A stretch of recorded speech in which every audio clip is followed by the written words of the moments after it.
What's going on, guys? This is BunnyMuffins. We have the patch 10.19 patch notes, which means this is the first patch of set 4. We're going to be going over all the types of system changes that are being implemented into this new set. I made a video before highlighting all the champions and other changes in set 4, so you guys can check that out in the description below. To do a brief highlight of all the changes, there's a bunch of new cosmetic, a bunch of changes to the rank system, a bunch of different ways that the game mechanics have changed, there are a bunch of new items, and more. So we're going to be going over all of that, but if you guys want to climb a lot during set 4 and you're new to the channel, go ahead and hit the subscribe button down below. I make a tier list every Friday, and I do a rundown of every single patch as soon as they release, along with other guides such as composition guides, player profiles, and interviews with pro players. So with that in mind, let's just dive right into it. There's a nice little cheat sheet that you could check out on the site here. I'll leave the link to the patch notes in the description below as well.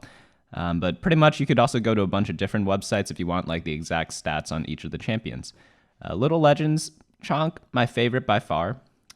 I haven't played Aoshin yet, and I have not played the Umbra yet, just because I like Chonk that much more. They updated a new way to upgrade your Little Legend. So before you had to get eggs and randomly get the one that you specifically wanted, but now you could just buy star shards and upgrade individual Little Legends. So that's a nice little plus. It might encourage a few people who wouldn't have spent money on the game, maybe to try to do it now. So that's good for the game in order to pay the developers and keep the game growing. We have a bunch of new arenas. Personally, I like this one on the top right the most, but they're all pretty beautiful. The aesthetics of this set are something that are much better than pretty much every other set, and we got to give them props for that. So next up we have ranked. This is probably a huge change, and this wasn't really expected before, but essentially if you played in set 3.5, your rank will be reset. You'll be able to get your rewards from that set based on how you placed in patch 10.21, which is around a month from now. So for most players, your rank will be reset to Iron 2, but don't fret, you'll gain a lot more LP than you normally during your placement matches, so you'll be able to get to whatever rank you were before relatively quickly. If you guys ended in Diamond 1, you'll start in Iron 1, and Masters Plus players will start in Bronze 4. Just to keep in mind, it takes around 50 games to get to your natural rank, so just be patient as you're climbing and don't get too bogged down by whatever rank you currently are. The biggest change here, I think, is players finishing in 4th place or better will now gain at least 10 LP, and players finishing in 5th place or worse will now lose 10. So I actually don't really like this change because I know a lot of 3rd places get me 9 points or 10 LP, so I wonder how much that's going to be boosted. Because if I'm getting 10 LP for 4th place, but then I only get 11 for 3rd, I don't think this change makes that much sense at all. Maybe they could have lowered this to maybe 5 LP. I think they made this change because gaining 1 LP for a 4th place seemed a little bit of a waste of time, but maybe if they jumped it up to 5, it'd be more worthwhile. I also don't think 5th place should be punished by a 20 LP difference between finishing 4th or 5th, but that's just me. I know Riot is encouraging placing for top 4 more than placing for bottom 4, but I don't think you should be punished by this much, considering the placements are super close together, and there are a ton of games where you just lose by 1 health compared to the 4th place guy. Personally, I think this whole LP system is kind of a little nonsense. I'd rather just have an ELO rating system, but that's beyond my control, so let's just not worry about that. Let's just get into some of the gameplay changes. So some of the system changes, the Chosen mechanic is out already. I explained this a little bit before in previous videos, but in case you guys missed those, Chosens are essentially a 2-star unit, meaning they cost 3 times the normal cost. So if you get a legendary Chosen unit, it'll cost 15 gold instead of 5, because legendary units normally cost 5 gold. They also get a bonus trait, meaning that one of their origins or their classes will be counted twice of that trait. So if we have a Kali who is a ninja assassin, if you get her as a Chosen assassin, you now get 1 champion counting for the ninja trait and 2 for the assassin trait. So this is really nice for getting up to those higher level synergies. They also get 200 health, and they get a unique stat bonus, which we'll get into later.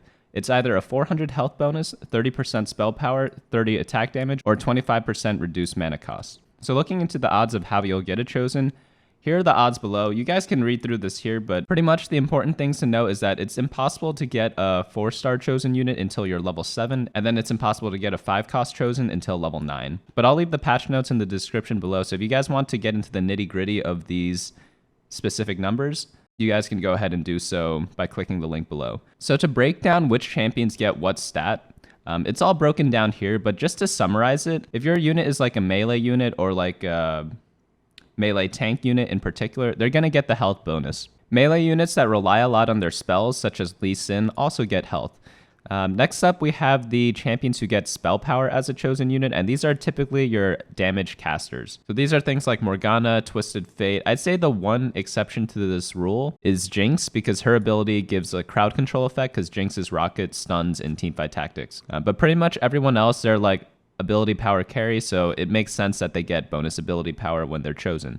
The next one are the attack damage chosen. These are pretty much all your physical damage dealers, and these are champions like Talon, Aphelios, all these guys down here. None of the other stats would really make sense on them. Lastly, we have the mana reduction chosen champions, and these champions are typically units with a lot of support abilities. So champions like Lux, because she has a stun. So even though Lux is like a spellcaster, you might think she gets damage, but since she's stunned, she's in the mana reduction category. Zillion gives a revive. Pretty much all the healing, all the utility, like Teemo's blind, Cassiopeia's stun, they're all going to be mana reduction. So that's pretty much it. Again, you guys can look into all the details if you want to know every specific champion, but tanks, they get the bonus health. Spellcasters, they get the ability power. Attack damage carries, they get the AD, and then all the utility people get the mana cost reduction. So next up, we have the leveling changes. This is one of the biggest changes I've found in this set so far after playing on the PBE, which is the test environment for Teamfight Tactics. So leveling up to level 7 now costs 4 more gold, leveling up to level 8 now costs 6 more, and leveling up to level 9 costs 14 more gold. So essentially, to get to level 9, you need 24 more gold after you add all of these increases together. This means that it's much more difficult to get to level 9, so what I suggest instead is maybe staying at level 8 and rolling down for 3 stars instead. But if you are playing a comp that really needs an extra spot, go ahead and level up instead of rolling for 3 stars in order to keep up with your opponents. These changes also means that a lot of the fast 8 strategies that we went over in previous leveling guides are no longer relevant, and most people I've seen roll at stage 4-1 or 4-2 at level 7, and then typically go to level 8 at stage 5-1. But we'll see how this changes as people get competitive and as the meta develops. Another big change is a shop change. Consecutive shops will not repeat unbought champions. So this means as you're rolling down, if you see a Veigar in your shop and then you roll again without buying it, you will not see Veigar in the next shop. This is really important to keep in mind because a lot of people have been buying a lot of champions in their shops before that they didn't necessarily want, and now people will be incentivized not to do that. They also changed the odds of hitting certain tiers of each champion for each level, as you could see here. It's a little easier to get 1 cost at level 5 and more difficult to get 2 costs. It's also easier to get 1 cost at level 6, but more difficult to get 3 costs. And at level 7, it is easier to get 2 costs, but more difficult to get 3 costs. Next up, we have the carousel changes. A lot of this has to do with consistency in play. So a lot of players in the past have intentionally lost games to get very specific items for their composition, and that was kind of punished in set 3 and set 3.5 because they added a lot of random carousels, which did not assist in those types of strategies. So this has changed a little bit. I'll go into what's happening right now. So on the first carousel, this is one when the game begins. There's a 65% chance to get every item plus 1 random duplicate. This is like the normal carousel I would refer to. There's an 11% chance to get an offensive carousel, which is 3 swords, bows, and rods.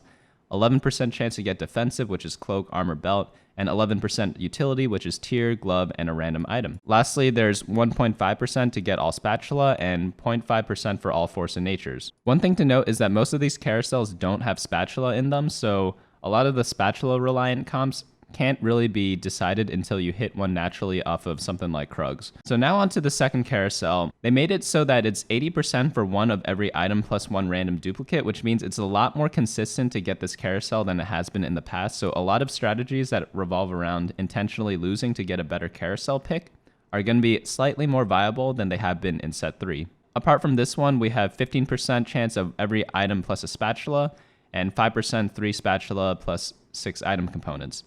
Now onto the third carousel, we have the 30% for normal carousel, 50% for all random components. This one I really like personally. 15% of every item plus 1 spatula, and 5% for 3 spatulas and 6 random components. On the fourth carousel, we have 80% of 1 of every item plus a duplicate, 15% of everyone in a spatula, and then the same 5% for 3 spatulas and 6 components. So this one's mirrored for the second carousel. And then for the fifth carousel, we have all random unbuilt items, which are items that have not been made in that specific games yet. 25.4% all random full items, and then we have the rest of the items down here. It's 3% for every item: sword, vest, bow, belt, cloak, tier, gloves, and rod, and then 0.6% force and nature. I wonder why they went for 0.6 instead of 0.5 for this, but it's just something funny to note. Now onto the 6th carousel, we have 100% half random full items and half random components. Next onto the items, we have a new item, Gargoyle Stoneplate. This item is super broken, and it replaces one of the worst items in the game before, which was Swordbreaker. This item gives 12 armor and magic resist per enemy targeting the holder. So this is really good in solo tank composition. So if you only have one tank, put him in front, put the Gargoyle Stoneplate on him. He's going to be getting 8 times 12 armor and magic resist. I think that's like 72. No, that's like 96 armor and magic resist. So it's really, really strong for one item if you compare it to all the other defensive items. Again, this all assumes that you have a solo tank. Next up is Sunfire Cape. This replaces red buff, and this now applies a random enemy within 2 hexes every second, which is a 25% of the affected unit's max health and true damage over 10 seconds, and it reduces their healing. Now onto the item buffs and nerfs. Needlessly Large Rod, nerfed by 5 spell power, and this is because there are a lot more spellcaster-friendly traits in the game. There's Dusk, which gives more ability power, and there's Mage, which gives double cast. So it makes sense that Needlessly Large Rod got a slight nerf. Bloodthirster healing's reduced from 45% to 40%. This might not make sense because Bloodthirster was never really built before, but because of a couple of bugs before, this change makes sense because pretty much healing debuffs were being applied twice. So this change makes complete sense. Chalice of Power duration is now the whole round instead of 20 seconds. I really like this change. It didn't really make sense that it only lasted 20 seconds. This item just gives ability power to champions adjacent to the item holder. Deathblade stacks are now 20, down from 25. Dragonclaw magic resistance increased to 60%. Giant Slayer bonus damage is now being changed. Instead of being 20% damage all the time and then 80% damage against high health targets, it's now 10% and 90%. So now this is more built instead of just like auto build, it's now more situational. Gwinsu's Rageblade attack speed per stack is being increased from 5 to 6%. Gunblade healing reduced, again for the same reason as before. Also, there are a lot more champions that use Gunblade in this set. Infinity Edge now grants 75% critical strike chance. And for each bonus critical strike chance you have above 100%, you get 1% critical strike damage. This means if you have theoretically 125% critical strike chance, you'll still have 100% critical strike chance, but you'll get a bonus 25% critical strike damage. Jeweled Gauntlet crit damage increased from 30% to 50%. Luden's Echo splash damage reduced from 200 to 180. Quicksilver duration increased from 10 to 12 seconds. Rabadon's Death Cap is now, instead of a 50% bonus spell power, it's now just a flat 40 bonus spell power. Runon's Hurricane bolts can now critically hit, and bolts have unlimited range. This means when you put Runon's Hurricane on a melee unit, you'll always get value from it, so this is a pretty big change. Spear of Shojin, it's being changed from 18% of max mana per auto after first cast, and now it just gives a flat 5 mana per auto. Do keep in mind that this 5 mana per auto does complement the Enlighten trait really well, and Enlighten, you pretty much get bonus mana every time you gain mana, so this is like a really good item for those types of builds. Static Shiv damage is now being changed, and it's being reduced down from 85 damage to 80 damage. Now onto some of the other changes. They do this at the beginning of every set. They add 5 seconds to every planning phase, and this will be removed after the first patch. These 5 seconds are just pretty much there so that we are able to get used to all the new changes, and so we're not super panicked or running out of time. But they'll remove this in patch 10.20. Fix a bug where Grievous Wounds was being applied twice.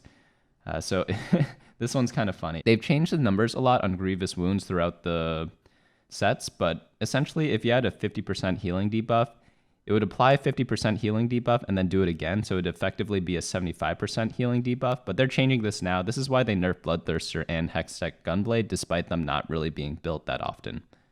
Trapclaw Stun now has a different visual effect, so it now helps to correctly find out why the unit was stunned. Completed items no longer drop from orbs. I'm a big fan of this change, and Spatula items can now drop from endgame PvE rounds, but only if you have at least one of that trait on the board. I thought they implemented this trait in set 3, but I think they must have skipped out on it. So now this change is properly in there. Adjusted all types of orbs and their contents across all stages of the game, and all % damage amplifications now stack additively instead of multiplicatively with one another by source. So items can still multiply traits, but not other items. But yeah, that's pretty much it for this patch. Again, I go over all the champions in a video in the description below. I'll try to make a card for it at the end. Hopefully I remember to do that, but yeah, that's pretty much it for 10.19. It's a lot of changes. Set 4 is it's looking like it's gonna be a pretty cool set. The chosen mechanic's not something we've quite seen before, and it gives like a nice little comeback mechanic, I think, for some teams. Though at the same time, it could be seen as something that snowballs winning teams even further. But I think it's more of a comeback mechanic because you get a free 2-star. When you're super far behind, it could be really game-changing for some teams. I'll be coming out with a tier list for this on Friday, and I'll keep updating that every Friday. So again, if you are new, go ahead and subscribe so you don't miss out on those tier lists, and so you don't face someone who's seen the tier list before you and probably beat you because you didn't know which comps were the best for that particular patch. I'll also be doing patch reviews every Tuesday when they come out, and a bunch of random guides. You guys can check out what I've previously done on the channel, but pretty much that will all continue going forward. If you guys enjoyed this video, if you found this helpful, go ahead and hit the like button. Leave a comment, let me know what your favorite champion of the set is going to be. But apart from that, I'll see you guys next time. Hey guys, thanks so much for watching. Don't forget to share and subscribe, and of course smash that like button. Each like is an LP I gain before the next video.